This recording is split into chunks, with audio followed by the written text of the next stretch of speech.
அனைவருக்கும் வணக்கம். என் சேனலை சப்ஸ்கிரைப் பண்ண உங்கள் எல்லாருக்குமே ரொம்ப ரொம்ப நன்றி. இன்னைக்கு கார்த்திகை மாதத்தோட நிறைவு நாள். அது மட்டும் இல்லாமல் கார்த்திகை மாத பௌர்ணமி.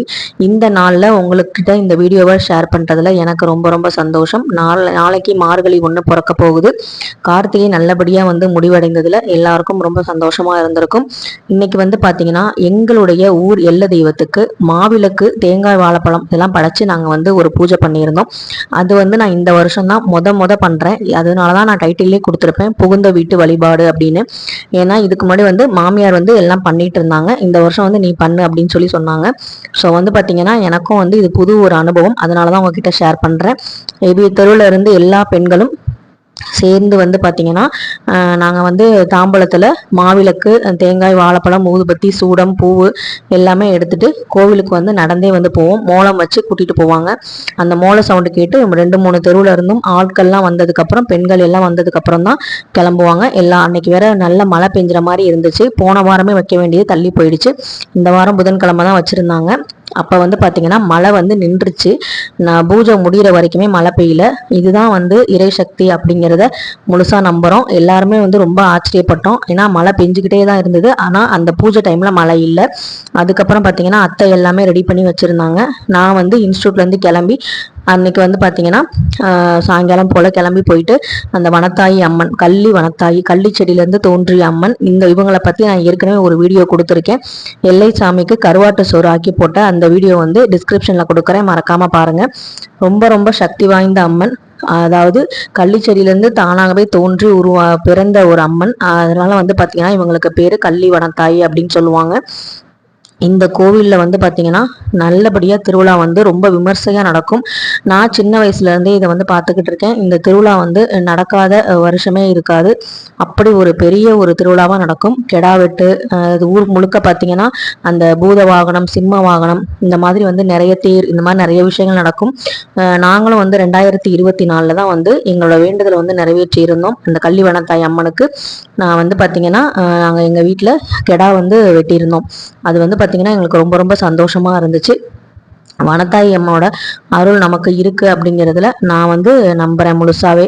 எங்க ஊரோட காக்கிற எல்லசாமி இவங்களை நாங்க கும்பிடாம எங்கேயும் வெளியவே யாருமே போக மாட்டாங்க.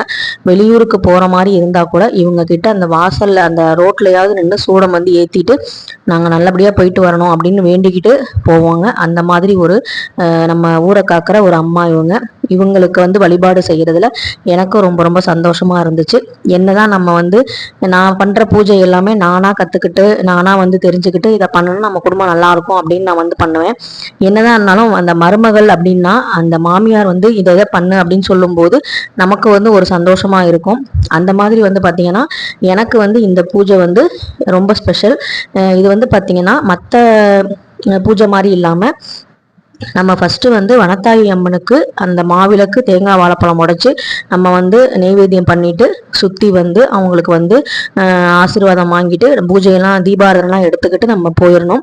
போயிட்டு திரும்ப இதே மாதிரி இன்னொரு தட்டுல மாவிளக்கு, 2 மாவிளக்கு, தேங்காய், வாழைப்பழம் இதுக்கு எப்படி வச்சோமோ அதே மாதிரி வச்சு திரும்ப பாத்தீங்கன்னா அந்த தெருவுல எங்க மாமியார் இருக்கிற தெருவுல மாரியம்மனுக்கு திரும்ப இதே மாதிரி ஒரு படையல் போடுவாங்க. அதாவது மாரியாய் கும்பிடுவாங்க. இந்த மாரியாய் கும்பிடுறதுங்கிறது பார்த்தீங்கன்னா சித்திரை மாதம் அந்த வழிபாடு செய்வாங்க.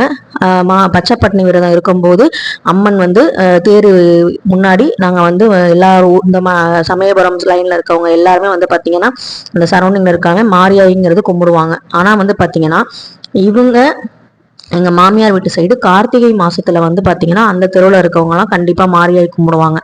அதே மாதிரி இந்த வனத்தாயி அம்மனுக்கும் அந்த தெருவில் இருக்கவங்க எல்லாருமே மாவிளக்கு போடுவாங்க.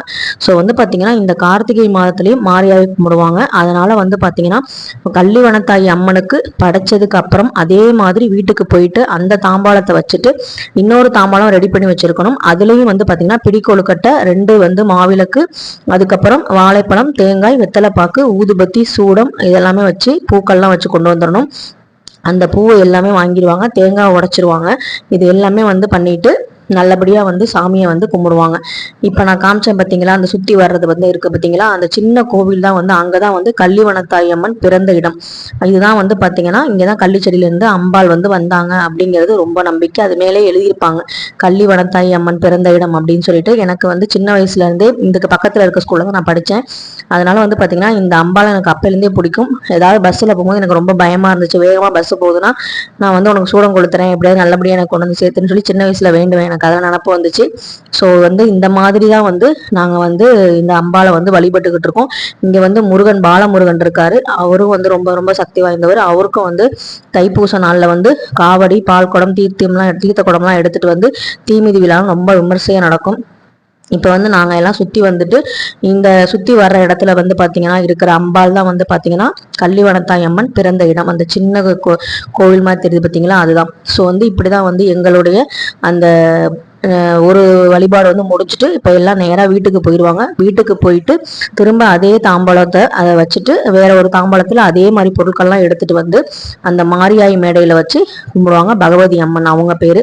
இந்த மாதிரி வந்து நான் வந்து பண்ணதே இல்லை. அதாவது ஒரு மாவிளக்கு போட்டு தேங்காய் பழம் உடைச்சிட்டு வந்துடுவாங்க, அப்படிதான் நான் கேள்விப்பட்டிருக்கேன். ஆனால் 2 தடவை வந்து பண்ணுறதுங்கிறது ஒரே சமயத்துலங்கிறது நான் கேள்விப்படவே இல்லை. எல்லாருமே பெண்கள் எல்லாமே ரெடி பண்ணி வச்சுட்டு திரும்ப போன செகண்ட்லேயே திரும்ப அடுத்த தாம்பூலத்தை எடுத்துகிட்டு வந்துட்டாங்க. நான் வந்து இப்போ இதான் வந்து எங்கள் மாமியார் மாமனார் இருக்கிற வீடு. இங்கே வந்து போயிட்டு சாமி ரூமில் வந்து பார்த்தீங்கன்னா தாம்பூலத்தை வச்சுட்டு திரும்ப இன்னொரு தாம்பூலத்தை எடுக்க ரெடி ஆகிட்டேன். இந்த வந்து பார்த்தீங்கன்னா பிடி கொழுக்கட்டை வந்து பார்த்தீங்கன்னா எல்லார்கிட்டையும் வந்து வாங்கிடுவாங்க. ஒரு பிடி கொழுக்கட்டை வந்து இருக்கும். அந்த கொழுக்கட்டை வந்து சாமிக்கு வந்து நெய்வேத்தியத்துக்காக வாங்கிடுவாங்க. இதுதான் வந்து எங்கள் மாமனார் மாமியார் இருக்கிற வீட்டில் இருக்கிற பூஜை ரூமு. இங்கேருந்து நான் வந்து எடுத்துட்டு அடுத்தது கிளம்பிட்டேன் பகவதி அம்மன் கோவிலுக்கு. அங்கே வந்து பார்த்தீங்கன்னா உருவம் இருக்க மாட்டாங்க. வந்து உருவம் இல்லாமல் ஜோதியில தான் வந்து பார்த்தீங்கன்னா வழிபாடு வந்து நடக்கும். நல்லபடியாக வந்து பார்த்தீங்கன்னா அந்த திருவிழாவும் பார்த்தீங்கன்னா அந்த பகவதி அம்மன் கோவில் திருவிழா வந்து குட்டி குடி திருவிழான்னு சொல்லுவாங்க. குட்டி குடி திருவிழா வந்து ரொம்ப விமர்சனம் நடக்கும். வருஷம் வருஷம் நடக்காது. என்னைக்கு வந்து பகவதி அம்மன் வந்து உத்தரவு கொடுக்குறாங்களோ, எந்த வருஷம் கொடுக்குறாங்களோ அந்த வருஷம் திருவிழா எடுத்து நடத்துவாங்க. ரொம்ப ரொம்ப விமர்சையாக நடத்துவாங்க. ரொம்ப ரொம்ப சக்தி வாய்ந்த அம்மன். அவங்களுக்கு வந்து ஒன்று வேணும், அந்த ஆடு வந்து பலி வந்து வேணும் அப்படின்னா கண்டிப்பாக வந்து அவங்களே வந்து கேட்டு வாங்கி இது பண்ணுவாங்க. அந்த மாதிரிலாம் நாங்கள் பார்த்துருக்கோம். ரொம்ப சக்தி வாய்ந்த அம்பாள். ரொம்ப வந்து எனக்கும் ஒரு வேண்டுதல் அவங்கள்ட்ட இருக்குது. அப்புறம் பார்த்தீங்கன்னா எப்படி வனத்தாய் அம்மன் கோவிலில் பண்ணமோ அதே மாதிரி மாரியாய் மேடன்னு சொல்லுவாங்க பகவதி அம்மன் கோவில். அது வந்து பார்த்தீங்கன்னா சின்ன கோவில் தான். ரோட்டு மேலேயே தான் வந்து எல்லாருமே வந்து அந்த மாவிளக்கு தட்டை வச்சு நல்லபடியாக வேண்டிக்கிட்டோம். அப்படி வேண்டுதல் நடக்கும்போது பக்கத்தில் இருக்கிற ஒரு அம்மாவோட தேங்காய் வந்து உடைச்சிட்டே வந்தாங்க. அப்போ வந்து பார்த்தீங்கன்னா ஒரு வயசானவங்க அம்மா. அந்த அம்மா வந்து பார்த்தீங்கன்னா தேங்காய் வந்து உடைக்கும் போது ஒரு தேங்காய் வந்து அழுகி போயிடுச்சு. அவங்க முகம் வந்து ரொம்ப வாடி போயிடுச்சு. எல்லாருக்குமே வந்து பார்த்தீங்கன்னா ஒரு பதட்டம் வந்து இருக்க தான் செய்யும். இந்த மாதிரி நடந்துச்சுன்னா ஒரு அபசகுனமாக இருக்குமோ, அப்படி என்ன சாமிக்கு நம்ம மேலே கோவமோ அப்படின்னு நினைப்போம். ஆனால் எனக்கு நாகமணி அம்மன் கோவிலில் இந்த மாதிரி வந்து நடந்திருக்கு. அதே மாதிரி மகாசக்தி மாரியம்மன் கோயிலில் நடந்திருக்கு. எனக்கு வந்து இந்த நாகமணி அம்மன் கோயிலில் வந்து அப்பா வந்து என்ன சொன்னாருன்னா, குழந்தை பிறக்கிறதுக்கு முன்னாடி நான் வேண்டுதெல்லாம் பண்ணிட்டு இருக்கும் போது குழந்தைக்காக நான் வேண்டிக்கிட்டு இருந்தேன். அப்போ வந்து பார்த்தீங்கன்னா தேங்காய் அழுகி போகும்போது உன் கஷ்டத்தை வந்து அவள் வந்து எடுத்துக்கிறா, ஒன்றுமே உனக்கு கஷ்டம் இல்லை, நான் வந்து உன்னோட இதை நான் சங்கடத்தை நான் எடுத்துக்கிறேன், இனிமேல் உனக்கு நல்லதாக நடக்கும்னு சொல்லி அவர் சொன்னார். அதனால வந்து தேங்காய் அழுகிறது, பூ வந்து இதாகிறது, இந்த காற்றுல விளக்கு அணையும் போதெல்லாம் இதெல்லாம் நான் பெரிய அபசகுனமாக நினைக்க மாட்டேன். அது எல்லாமே இயற்கை தான். கடவுளுக்கு தெரியும் நமக்கு என்ன செய்யணும்னு. அந்த மாதிரி ஒரு கெட்ட நேரம் அப்படின்னா நம்மளோட கர்மா வந்து அப்போ வேலை செய்யுது. அதனால நம்ம இதை அனுபவிக்கணும்னு நினச்சிக்கணுமே தவிர, அதனால தான் வந்து இதெல்லாம் வந்து இயற்கை. தேங்காய்ங்கிறதுமே கடவுள் படைப்பு தான். அது வந்து அழுகி போகிறதுங்கிறது ஒரு சாதாரண விஷயம் தான். அதுக்காக நம்ம மனசை குழப்பிக்க கூடாதுன்னு அவர் சொல்லியிருக்காரு. ஸோ வந்து பார்த்தீங்கன்னா எனக்கும் அந்த அம்மாட்ட சொல்லணும்னு ஆசையாக தான் இருந்துச்சு. ஆனால் வந்து பார்த்தீங்கன்னா நம்ம சொல்லி அவங்க வேற ஏதாவது நினச்சிக்குவாங்கிறதுனால அந்த அம்பாள்கிட்ட நான் வேண்டிக்கிட்டேன், இவங்களுக்கு வந்து நீயே வந்து ஒரு நல்ல வழியை காட்டு, அவங்க யார் மூலமாக தான் அவங்களுக்கு சொல்ல வைமா அப்படின்னு சொல்லி நான் வேண்டிக்கிட்டேன். ஏன்னா பெரியவங்கள்ட்ட போய் நம்ம சின்ன பிள்ளைத்தனமா போய் ஏதாவது சொன்னோம்னா அவங்க ஏதாவது திரும்ப ஏதாவது சொல்லிடுவாங்களோ, முன்ன பின்னத்தில் நம்ம எப்படி சொல்றதுன்னு சொல்லிட்டு நான் அதிக பிரச்சனைத்தனமா நினைச்சுக்குவாங்கன்னு சொல்லிட்டு நான் சொல்லலை. ஆனால் அம்பாள்கிட்ட வந்து நான் வேண்டிக்கிட்டேன், நீங்கள் வந்து அவங்களுக்கு வந்து நல்லது நடக்கிற மாதிரி ஏதாவது ஒரு அறிகுறி காட்டுங்க, அவங்க ரொம்ப மனசு கஷ்டப்படுறாங்க தேங்காய் வந்து அழுகி போனதுனால. எனக்கும் இந்த மாதிரி நடந்திருக்கு. ஆனால் எனக்கு வந்து இந்த மாதிரி வந்து நான் நினைக்கல. எனக்கு ஆறுதல் சொல்ல அப்பா நாகமணி அப்பா இருந்தார்.